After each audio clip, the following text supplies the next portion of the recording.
प्रकरण पहिले, मराठी भाषेचा उगम व व्याकरण.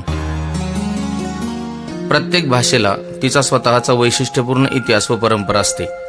मराठी भाषेचा विकास संस्कृत व प्राकृत या भाषांपासून झाला असला तरी गुजराती, हिंदी, फारसी, अरबी, कानडी व इंग्रजी या भाषांनी सुद्धा तिला अधिक संपन्न बनवण्याचे काम केले आहे. मराठी भाषेसंदर्भात खालील मुद्दे लक्षात ठेवावेत. भाषा म्हणजे विचार व्यक्त करण्याचे साधन होय. बोलणारा व ऐकणारा यांना तो जोडणारा पूल असतो. भाषेचे खालील दोन प्रकार मानले जातात. स्वाभाविक, तिलाच नैसर्गिक भाषा असे म्हणतात.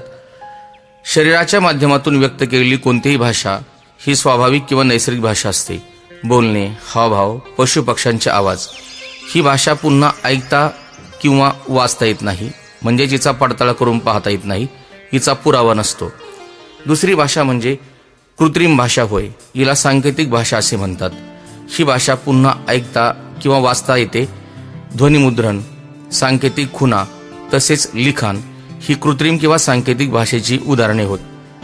भाषेमध्ये भाषण व लेखन या दोन्हींचा समावेश होतो. भाषा हा शब्द संस्कृत धातू भाष पासून तयार झाला असून त्याचा अर्थ बोलणे असा होतो. लिपी हा शब्द लिंपणे या शब्दावरून आला असून आपण ज्या चिन्हांनी किंवा खुणांनी लेखन करतो त्याला लिपी असे म्हणतात. मराठी भाषेची लिपी देवनागरी असून ती डावीकडून उजवीकडे लिहितात. मराठी, गुजराती, संस्कृत, हिंदी, बंगाली व पाली या भाषांची लिपी देवनागरी आहे. देवनागरी लिपीच्या वरती जी आडवी रेषा मारतात तिला शिरोरेषा असे म्हणतात.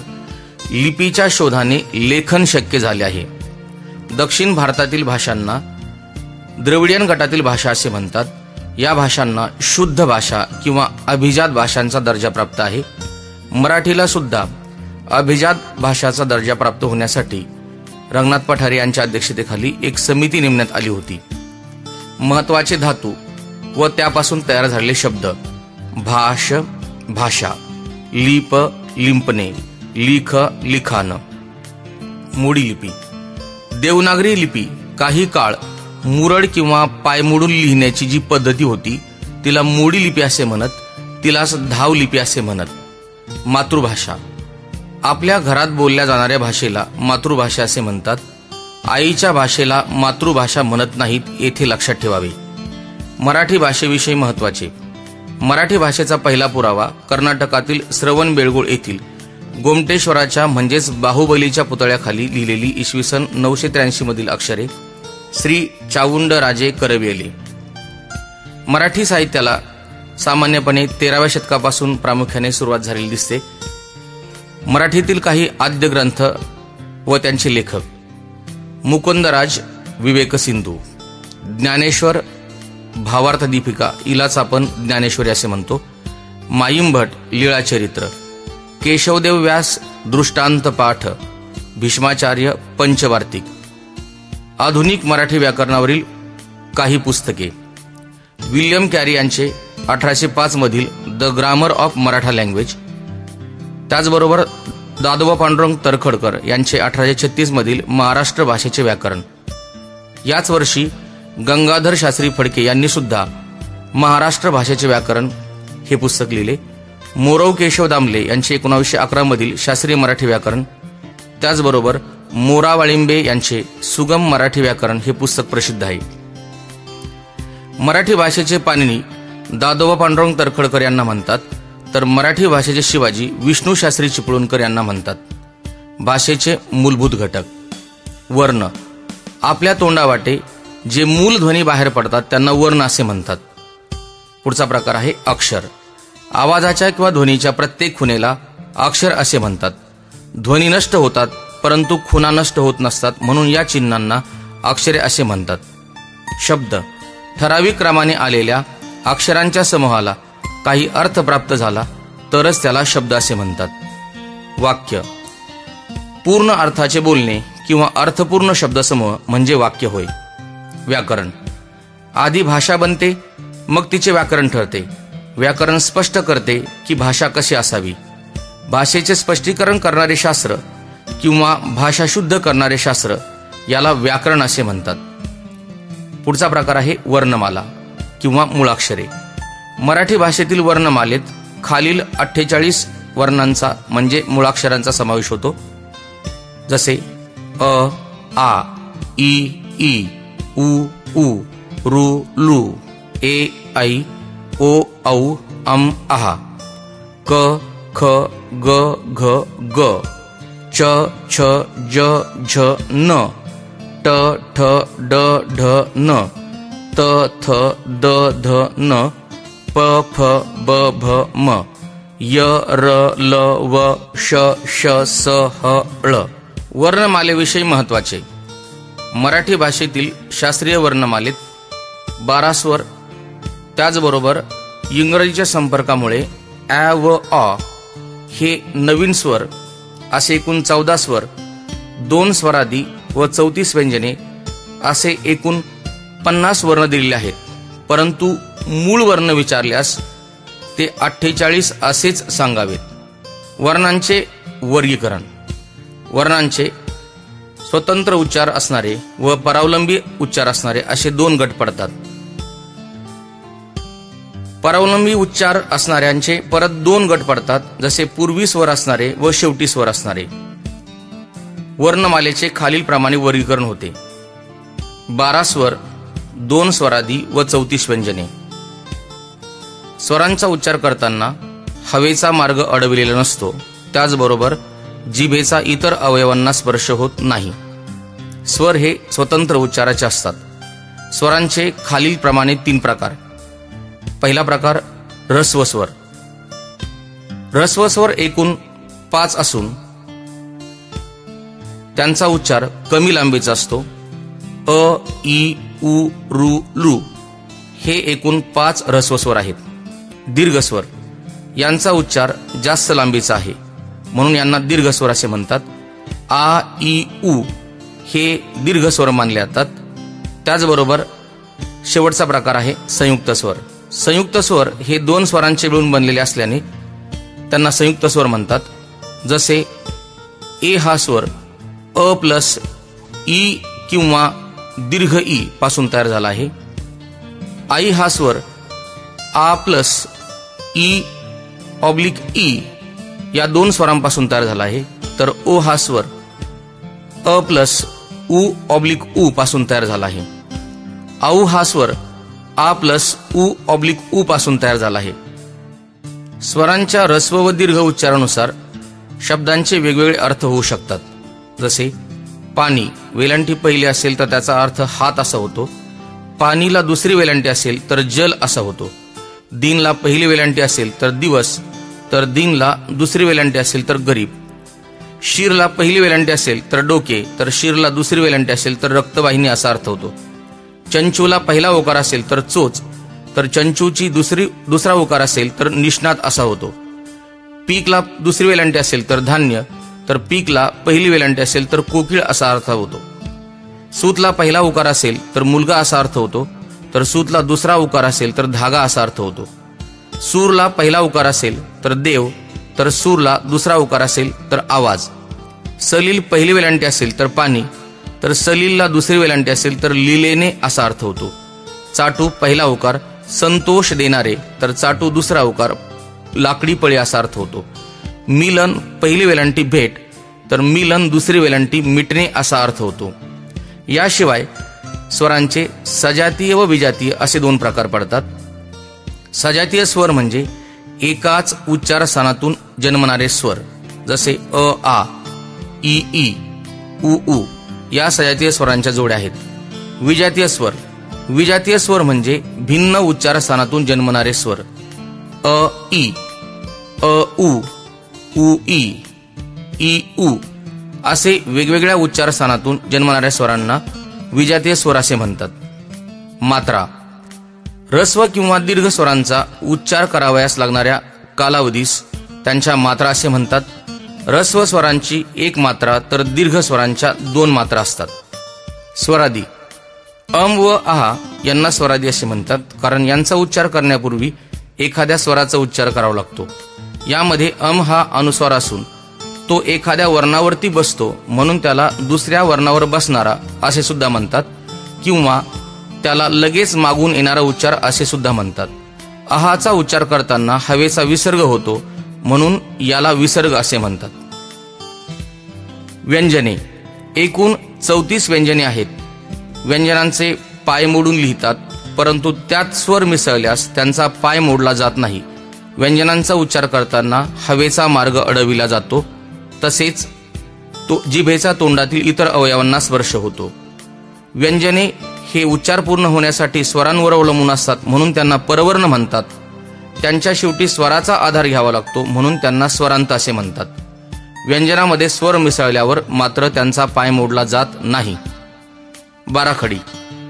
एखाद्या व्यंजनामध्ये 10 स्वर व 2 स्वरादी अशी एकूण 12 चिन्हे मिसळल्यास त्यापासून बाराखडी तयार होते.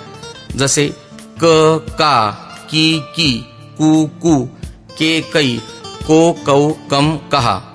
बाराखडीमध्ये रू व लृ या 2 स्वरांचा समावेश होत नाही. व्यंजनांचे खालील गट पडतात. जसे स्पर्श व्यंजने. स्पर्श व्यंजने एकूण 25 आहेत. त्यामध्ये पहिल्या गटामध्ये येणारी व्यंजने आहेत कठोर व्यंजने. क, ख, च, छ, ट, ठ, त, थ, प, फ यांचा उच्चार करावयास कठीण असल्यामुळे त्यांना कठोर व्यंजने असे म्हणतात. याशिवाय श, श, स आणखी 3 व्यंजने कठोर गटात मोडतात, म्हणजेच एकूण 13 व्यंजने कठोर गटात मोडतात. यांना श्वास किंवा अघोष वर्ण असे सुद्धा म्हणतात. मृदू व्यंजने. ग, घ, ज, झ, ड, ढ, द, ध, ब, भ या व्यंजनांचा उच्चार सोपा असल्यामुळे यांना मृदू व्यंजने म्हणतात. याशिवाय सर्व स्वर, स्वरादी, त्याचबरोबर ग, घ, ज, झ, ड, ढ, द, ध, ब, भ तसेच अनुनासिके, अर्धस्वर, महाप्राण व स्वतंत्र वर्ण ळ असे एकूण 35 वर्ण मृदू गटात मोडतात. यांना नाद किंवा घोषवर्ण असे म्हणतात. अनुनासिके ऑब्लिक परसवर्ण. ग, न, न, न, म या वर्णांचा उच्चार करताना तोंडाबरोबर थोडासा नाकातून उच्चार होतो, म्हणून या वर्णांना अनुनासिके म्हणतात. ते दुसऱ्या वर्णाच्या ऐवजी म्हणजे अनुस्वाराच्या ऐवजी वापरता येतात, म्हणून त्यांना परसवर्ण असे म्हणतात. अनुस्वाराच्या ऐवजी अनुनासिक वापरताना ज्या वर्णावरती अनुस्वार आहे त्याच्या पुढील वर्ण हा स्पर्श व्यंजन गटातील असावा लागतो. जसे शिंदे या शब्दामध्ये श वरती अनुस्वार आहे, परंतु त्याच्या पुढील अक्षर हे द असल्याने द च्या आडव्या रांगेतील न नळाचा घेऊन तो द ला जोडावा. अशा रीतीने आपण अनुनासिकाच्या ऐवजी परसवर्ण वापरू शकतो. पुढचा प्रकार आहे तो म्हणजे अर्धस्वर. य, र, ल, व यांना अर्धस्वर म्हणतात, कारण त्यांचा जन्म अनुक्रमे ई, रू, लू, उ या स्वरांच्या उच्चारस्थानावर होतो. त्यांचा खरा क्रम पाहिल्यास तो य व र ल असा सांगावा. श, श, स यांना उष्मे म्हणतात, कारण जीभ व टाळू यांच्यातून हवा बाहेर येताना घर्षणाने उष्णता निर्माण होते. महाप्राण. ह या वर्णाचा उच्चार करताना हवेचा झोत मोठ्या प्रमाणात बाहेर पडतो. हवा म्हणजे प्राण. हा प्राण मोठ्या प्रमाणात बाहेर पडत असल्यामुळे ह या वर्णाला महाप्राण असे म्हणतात. ज्याही वर्णामध्ये ह ची छटा आहे त्या सर्व वर्णांना महाप्राण असे म्हणतात. एकूण 14 महाप्राण आहेत, परंतु यामध्ये स व च चा अपवाद आहे. जो मराठी वर्ण इंग्रजीत लिहिताना यच अक्षर वापरले जाते ते सर्व वर्ण महाप्राण गटात मोडतात, परंतु स चा उच्चार करताना कुठेही यच न वापरता सुद्धा तो वर्ण महाप्राण आहे, कारण या वर्णाचा उच्चार करताना मोठ्या प्रमाणात हवा बाहेर पडते. तर च मध्ये यच वापरले जाते तरी सुद्धा हा वर्ण महाप्राण नाही, कारण या वर्णाचा उच्चार करताना हवा कमी प्रमाणात बाहेर पडते. ज्या वर्णांचा उच्चार करताना हवा मोठ्या प्रमाणात बाहेर पडते त्यांना महाप्राण म्हणतात, तर हवा कमी प्रमाणात बाहेर पडते त्यांना अल्पप्राण असे म्हणतात. स्वतंत्र वर्ण ळ. ळ हा वर्ण मराठीतील स्वतंत्र वर्ण असून तो इतर कोणत्याही भाषेकडून घेतलेला नाही. वर्ण व त्यांची उच्चारस्थाने. जीभ हा उच्चारामध्ये महत्वाचा अवयव आहे. आपल्या पडजिभेच्या अलीकडील भागाला कंठ असे म्हणतात. त्याच्या अलीकडे आल्यास त्याला मूर्धा, तर मुख्य घुमटाच्या वरच्या टोकाला टाळू असे म्हणतात. दाताच्या मागील भागाला वर्ष, दंतमूळ किंवा दंत तालू असे म्हणतात. तर दात व ओठ हे आपल्या उच्चारामध्ये भाग घेणारे अवयव आहेत. आपल्या तोंडातील वर्णाचा उच्चार करताना जिभेचा ज्या भागाला किंवा ज्या भागाचा जास्त वापर होईल त्या भागावरून या वर्णांना त्या भागाचे नाव देण्यात आले आहे. जसे अ, आ, क, ख, ग, घ, ग आणि ह या वर्णांचा उच्चार करताना कंठाचा म्हणजे पडजिभेजवळील भागाचा जास्त वापर होतो, म्हणून याला कंठवर्ण असे म्हणतात. इ, ई, च, छ, ज, झ, न, य, श यांचा उच्चार करताना जीभ टाळूला स्पर्श करते, म्हणून या वर्णांचे उच्चारस्थान तालव्य म्हणजेच टाळूच्या तिथे आहे. ज्या ठिकाणी आपण चिंच चघळतो तिथेच टाळू असते, म्हणून या भागाला स्पर्श केल्यास त्याला तालव्य वर्ण असे म्हणावं. रु, ट, ठ, ड, ढ, न, र, श, ळ यांचा उच्चार कंठाच्या अलीकडे मूर्धेवरती होतो, म्हणून या वर्णांना मूर्धन्य वर्ण असे म्हणतात. लृ, त, थ, द, ध, न, ल, स यांना दंत्यवर्ण म्हणतात, कारण यांचा उच्चार करताना जीभ दाताला स्पर्श करते. उ, उ, प, फ, ब, भ, म यांना ओष्ठ्यवर्ण म्हणतात, कारण या वर्णांचा उच्चार करताना ओठांचा जास्त वापर केला जातो. ए, आई व ओ, औ हे संयुक्त स्वर असल्याने त्यांची उच्चारस्थाने दोन ठिकाणी आहेत. ए, आईचा उच्चार करताना कंठ व टाळू यांचा समावेश होतो, म्हणून यांना कंठताव्य वर्ण असे म्हणतात. तर ओ, औ यांना कंठोष्ठ वर्ण असे म्हणतात, कारण यात कंठ आणि ओठ यांचा वापर केला जातो. व हा वर्ण संयुक्त वर्ण नसूनही वरचा दात व खालचा ओठ यांचा उच्चार स्थानामध्ये समावेश होतो, म्हणून याला दंतोष्ठ वर्ण असे म्हणतात. च, छ, ज, झ यांचा उच्चार आपल्या तोंडामध्ये दोन प्रकारे केला जाऊ शकतो, म्हणून त्यांची उच्चारस्थाने दोन प्रकारे येतात. समजा चाक याचा उच्चार करताना जीभ दाताच्या मागे स्पर्श करते, म्हणून या वर्णाला दंत तालव्य वर्ण असे म्हणतात.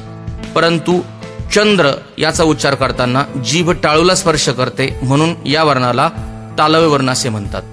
जहाज यामध्ये ज चा उच्चार करताना जीभ दाताच्या मागे स्पर्श करते, म्हणून हा वर्ण दंत तालव्य आहे. तर जनता यामध्ये ज चा उच्चार करताना जीभ टाळूला स्पर्श करते, म्हणून या वर्णाला तालव्य वर्ण असे म्हणतात. जोडाक्षरे व ते साधनेचे प्रकार. व्यंजन प्लस स्वर बरोबर अक्षर तयार होते, म्हणून कोणत्याही व्यंजनामध्ये स्वर मिसळल्यास त्यापासून अक्षर तयार होते.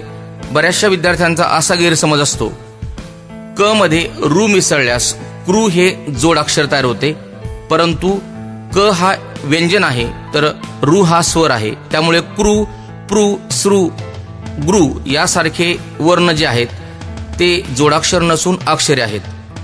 संयुक्त स्वर. दोन स्वर एकत्र आल्यास तयार होणाऱ्या स्वराला संयुक्त स्वर असे म्हणतात. जसे आ प्लस ई बरोबर आई तयार होते, अ प्लस उ बरोबर ओ तयार होते. संयुक्त व्यंजन.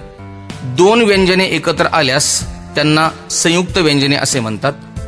जसे म प्लस ह बरोबर म्ह, क प्लस श बरोबर क्ष, तर द प्लस न प्लस य बरोबर ज्ञ. क्ष व ज्ञचा पाय मोडल्यास त्यांना संयुक्त व्यंजने म्हणावे. द्वित्व.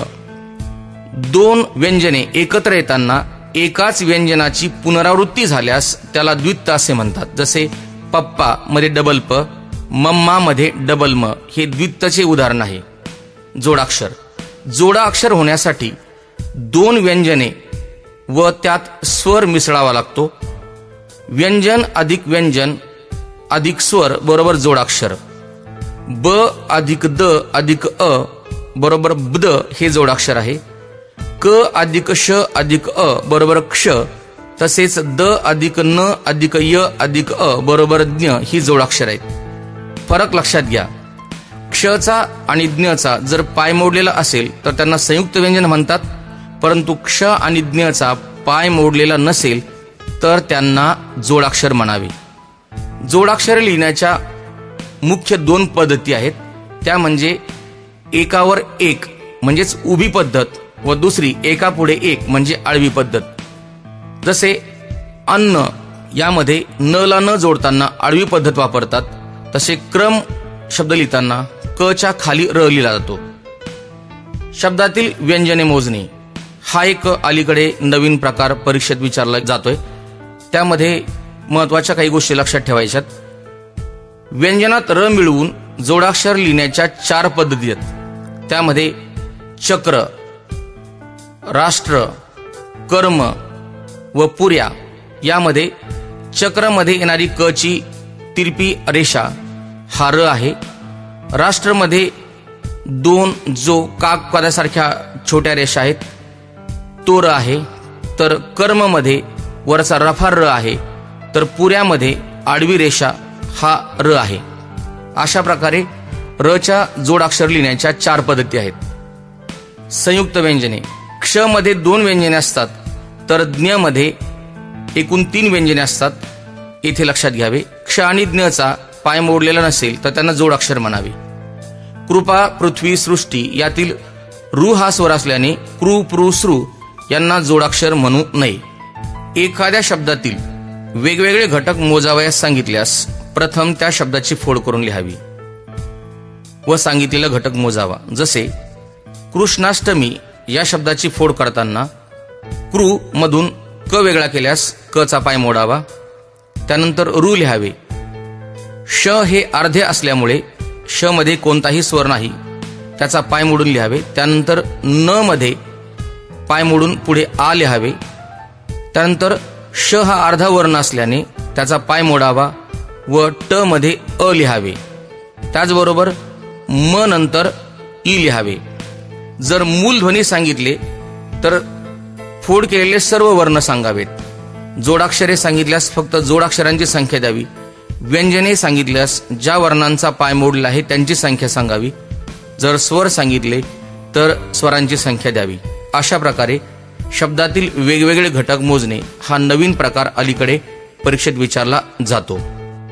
अलीकडे एक नवीन प्रकार मराठीमध्ये रूढ होतोय, तो म्हणजे आकार विल्लेनुसार शब्दांची मांडणी करणे. प्रथम सर्व वर्ण म्हणजेच वर्णमालिका लिहून घ्यावी. त्या वर्णमालिकेला 1 ते 48 प्रमाणे क्रमांक द्यावेत. विचारलेल्या शब्दांच्या खाली त्या अक्षरांच्या खालच्या बाजूला कंसामध्ये वर्णमालेतील जे क्रमांक येतील त्यानुसार क्रमांक द्यावे व शब्दांची मांडणी चढत्या किंवा उतरत्या क्रमाने केल्यास त्याला आकार विल्लेनुसार शब्दांची मांडणी असे म्हणतात.